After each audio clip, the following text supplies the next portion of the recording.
కేసీఆర్ గారు అధికారంలో రాగానే ఎవరు జైలుకు పోతారో తెలియదు, కానీ నేను జైలుకు పోవడం మాత్రం తథ్యం అని చెప్పేసి రేవంత్ రెడ్డి గారు చెప్పగానే చెప్పిండు. ఎందుకు చెప్పిండో తెలుసా? రేవంత్ రెడ్డి గారు పాలమూరు నియోజకవర్గ ప్రజల్ని, సొంత నియోజకవర్గాన్ని ఈరోజు తుంగల తొక్కి కార్యక్రమాలు చేస్తూ ఉన్నాడు.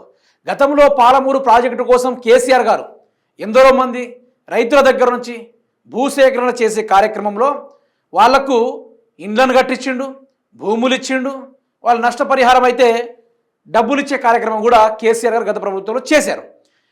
ఇక్కడ పాలమూరు ప్రజలు, వలస ప్రాంత ప్రజలు ఈ ప్రజలు వలస పోకూడదు అని చెప్పేసి ఈ పాలమూరు ప్రాజెక్ట్ని కట్టి ఎత్తుపోతల పథకాన్ని అరేంజ్ చేసి కేసీఆర్ గారు 90% ఈ పనిని పూర్తి చేస్తే రేవంత్ రెడ్డి గారు వచ్చి లేదు కేసీఆర్ కమిషన్ కోసం చేసిండు, ఆ ప్రాంతాలు మునిగిపోయినాయి, ఆ భూములు మునిగిపోయినని చెప్పేసి చీప్ పాలిటిక్స్ ప్లే చేయడం కూడా మొదలుపెట్టిండు. ఇక్కడ మీకు అర్థం కావాల్సింది ఏంటంటే, సొంత కుటుంబాన్ని సొంత మనిషే బలి పెడుతున్నట్టు అని అర్థం, సొంత కుటుంబాన్ని సొంతోడే ముంచుతున్నాడని అర్థం. ఇక్కడ తన నియోజకవర్గాన్ని కాలు పెట్టి మరి తుంగలో తెక్కుతాడు రేవంత్ రెడ్డి.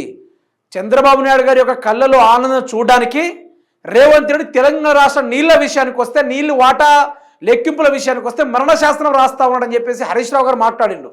కేసీఆర్ గారు ఇది జరుగుతుంది, ఇటు తెలంగాణ రాష్ట్రంలో ఉన్న నీటిపారుదల శాఖ మంత్రి ఉత్తమ్ కుమార్ రెడ్డి, తెలంగాణ ముఖ్యమంత్రి అయిన రేవంత్ రెడ్డి ఇద్దరు కలిసి జలశక్తి శాఖ దగ్గర కేంద్ర వాటర్ కమిషన్ దగ్గరికి వెళ్ళి సంతకాలు పెట్టించారట.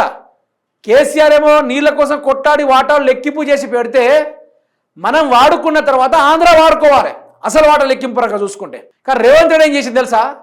మాకు 7 టీఎంసీలు చాలబ్బా, మాకు 200 టీఎంసీలు చాలు, మా కృష్ణా నుంచి మాకు 200 టీఎంసీలు చాలు, గోదావరి నుంచి మాకు 100 టీఎంసీలు చాలని చెప్పేసి రేవంత్ రెడ్డి సంతకాలు పెట్టొస్తే మిగిలిన నీళ్లు మొత్తం ఏపీకి తరలిచ్చే ఏపీ గాడు ఏం చేస్తాడు? బనకచెర్ల, పోలవరం ప్రాజెక్టు, నల్లమల్ల సాగర్ ఇవి నింపుకుంటాడు. దేని ద్వారా? త్రూ ద శ్రీశైలం వాటర్ ద్వారా నీళ్లు తోడుకుపోయే కార్యక్రమం.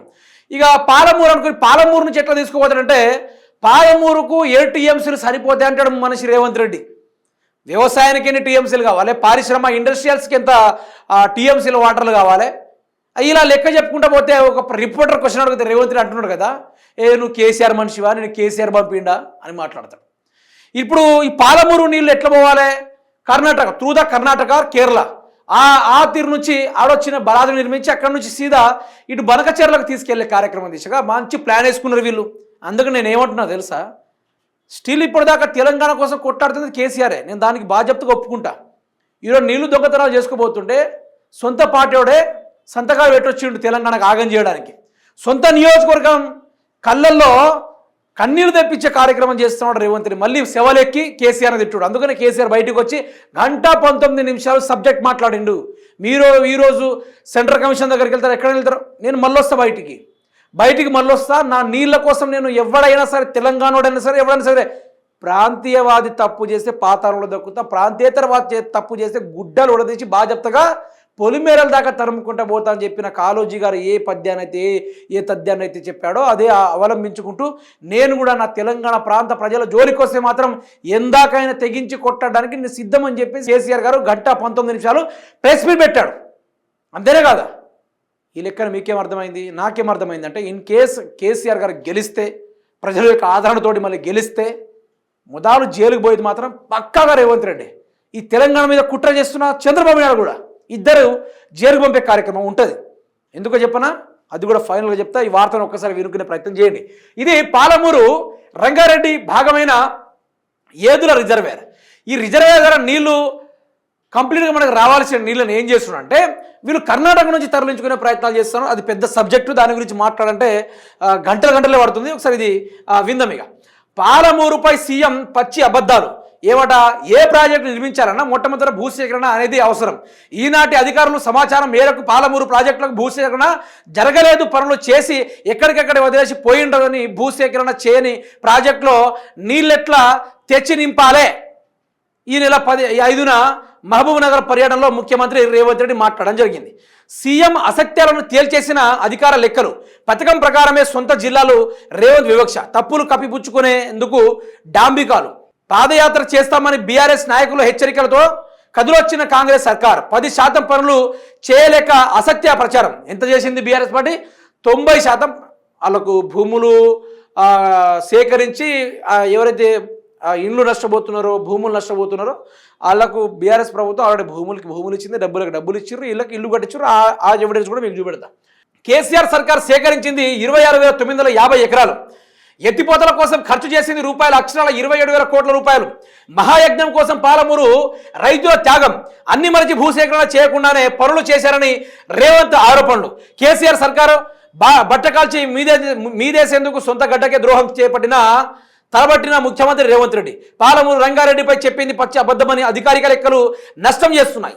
ఎత్తిపోతల పథకంలో మొత్తం 5 స్టేజ్ల ద్వారా 90 టీఎంసీల కృష్ణా జలాలను వినియోగించుకొని 12.3 లక్షల ఎకరాలకు సాగునీరు అందించాలనే లక్ష్యంతో బీఆర్ఎస్ ప్రభుత్వం నిధులు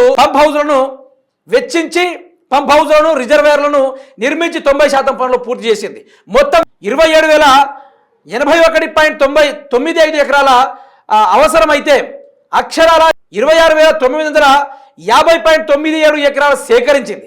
చాలా చోట్ల భూసేకరణ చట్టం 2013 ప్రకారం మెరుగైన పరిహారం అందించి నిర్వసితుల జీవితాల్లో వెలుగులు నింపింది. R&R కాలనీలు మినీ పట్టణాల్లో కలకలాడుతున్నాయి. పాలమూరు పథకంలో భాగంగా నిర్మించిన పంప్ హౌస్ రిజర్వేర్లను నమస్తే తెలంగాణ ప్రతినిధి బృందం సందర్శించగా కేసీఆర్ హయాంలో భారీ ఎత్తున భూసేకరణ చేసి రైతులకు పరిహారం ఇచ్చిన తర్వాతే పనులు మొదలుపెట్టినట్టు తేటతెల్లమైంది. సిగ్గుందానే ముఖ్యమంత్రి రేవంత్ రెడ్డి, నువ్వు మాట్లాడుతున్నావు? కొంచెమైనా ఇంత పెద్ద చరిత్ర ఉంది కదా, ఇంత పెద్ద సబ్జెక్ట్ ఉంది కదా, 27,000 ఎకరాలు, 20,000 కోట్ల రూపాయలు, ఇంత పెద్ద లెక్కను దాచిపెట్టి కేసీఆర్ తిట్టుడు ఏమొస్తుంది? 90% వాళ్ళు పనులు చేస్తే 10% పనులు చేసుకోలేవా? 10%. ఇప్పుడు ఆ పాలమూరు ప్రాజెక్టే పనికి రాదంటాడు రేవంత్ రెడ్డి. ఇక చెరువులో ఉన్న భూముల్ని, ఆ రిజర్వేర్ల భూముల్ని కూడా కబ్జా చేసుకుంటాడేమో. గ్యాప్ ఇస్తే ఆ భూముల్ని కూడా కబ్జా చేసేటట్టు రేవంత్ రెడ్డి. ఇప్పుడు కేసీఆర్ ఏం చేయలేదని మాట్లాడిండు కదా. ఇగో మీరు చూడొచ్చు అక్కడ, ఇగో ఇదే పట్టణాల్లో రూపుదిద్దుకున్న నిర్వసిత గ్రామాలు. మాజీ ఎమ్మెల్యే అలా పేరిట ప్రత్యేకంగా కాలనీ శరవేగంగా కొనసాగిన ప్రధాన కాలువ పనులు ఇగో ఈ తీరుగా ఉన్నాయి. మరి రేవంత్ రెడ్డి ఏం చెప్తావు దీనికి సమాధానం ఏం చెప్తావు రేవంత్ రెడ్డి? ఈరోజు కేసీఆర్ చేసిన దానికి ప్రతిదానికో లెక్క ఉంది, ప్రతిదానికి ఆధారం ఉంది, ప్రతిదానికి ఒకటి సబ్జెక్టు తోటి ప్రతిదీ ఉంది. కానీ రేవంత్ రెడ్డి చేసింది ఏముంది చెప్పండి? ఒకటి ఏముంది చెప్పండి? ఏదైనా ఉందా? మిగిలేదేమైనా ఉందా? పనికి వచ్చేది ఏమైనా ఉందా అంటే ఏది కూడా లేదు. కేసీఆర్ గారు భూసేకరణ చేసిన తర్వాత వారికి ఇండ్లు కట్టించి వారిని అక్కడ వాళ్ళకు అన్నీ దక్కిన తర్వాత పట్టాలు అందిన తర్వాత కేసీఆర్ గారు పనులు మొదలుపెట్టారట. ఇక మీరు చూడొచ్చు మేడిగడ్డలో టెస్టులేవి.